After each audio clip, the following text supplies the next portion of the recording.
नमस्कार दोस्तों, आज हम आपको बताने जा रहे हैं आज़ाद हिंद फौज की पूरी कहानी। यानी कि नेताजी सुभाष चंद्र बोस के सेना में थे 85,000 सैनिक, उनकी कहानियों के बारे में बताने जा रहा हूँ। आज़ाद हिंद फौज की पूरी कहानी क्या है, चलिए आपको बता देते हैं। आज़ाद हिंद फौज में करीब 85,000 सैनिक शामिल थे। इसमें एक महिला यूनिट भी थी जिसकी कैप्टन लक्ष्मी स्वामीनाथन थी। इस फौज में वर्मा और मलाया में स्थित भारतीय स्वयंसेवक भी भर्ती कराए गए थे। सुभाष चंद्र बोस देश के उन महानायकों में से एक हैं और हमेशा रहेंगे जिन्होंने आज़ादी की लड़ाई के लिए अपना सर्वस्व न्यौछावर कर दिया। सुभाष चंद्र बोस के संघर्षों और देश सेवा के जज्बे के कारण ही महात्मा गांधी ने उन्हें देशभक्तों का देशभक्त कहा था। महानायक सुभाष चंद्र बोस को आज़ादी का सिपाही के रूप में देखा जाता है, साथ ही उनके जीवन के वीरता के किस्से के साथ याद किया जाता है। भारत का सबसे श्रद्धेय स्वतंत्रता सेनानी माने जाने वाले सुभाष चंद्र बोस का जन्म 23 जनवरी 1897 को हुआ था। उन्होंने आज़ाद हिंद फौज के नाम से पहला भारतीय सशस्त्र बल बनाया था। उनके प्रसिद्ध नारे तुम मुझे खून दो मैं तुम्हें आज़ादी दूंगा ने स्वतंत्रता के लिए संघर्ष कर रहे उन तमाम भारतीयों के दिल में देशभक्ति पैदा कर दी थी। आज भी ये शब्द भारतीयों को लिए प्रेरणा स्रोत है। आइए बताते हैं कौन थे सुभाष चंद्र बोस। सुभाष चंद्र बोस का जन्म 23 जनवरी 1897 को उड़ीसा के कटक शहर में हुआ था। बोस असाधारण रूप से प्रतिभाशाली थे। उन्होंने 1918 में प्रथम श्रेणी स्कोर के साथ दर्शन शास्त्र में बीए पूरा किया।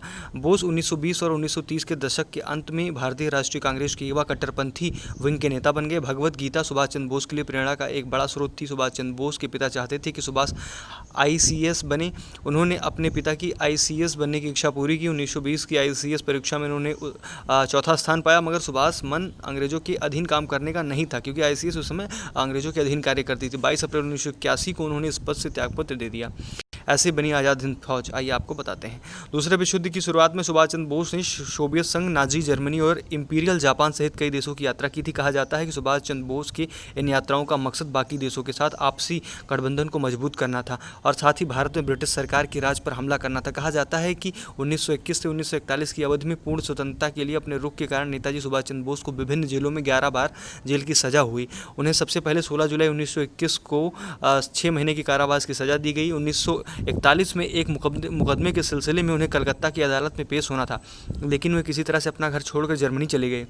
नेताजी सुभाष चंद्र बोस ने जर्मनी पहुंचकर वहां के चांसलर हिटलर से मुलाकात की। द्वितीय विश्व युद्ध के दौरान वर्ष 1942 में भारत को अंग्रेजों के कब्जे से स्वतंत्र कराने के लिए आज़ाद हिंद फौज या इंडियन नेशनल आर्मी नामक INA सशस्त्र सेना का संगठन किया गया। इस फौज का गठन जापान में हुआ था। इसकी स्थापना भारत के एक क्रांतिकारी नेता रास बिहारी बोस ने टोक्यो यानी कि जापान में की थी। 28 से 30 मार्च तक उन्हें एक सम्मेलन में आज़ाद हिंद फौज के गठन को लेकर विचार प्रस्तुत करने के लिए बुलाया गया।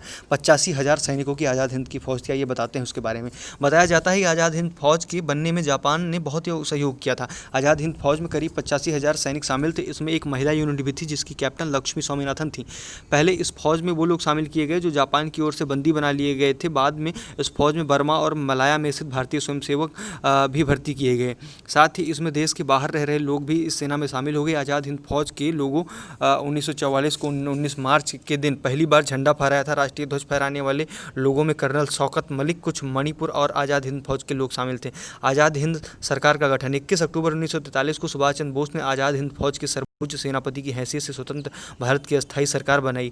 इसे जर्मनी, जापान, फिलीपींस, कोरिया, चीन, इटली, मोनाको और आयरलैंड ने मान्यता दे दी। आज़ाद हिंद सरकार की आज़ाद हिंद फौज ने बर्मा की सीमा पर अंग्रेजों के खिलाफ जोरदार लड़ाई लड़ी थी।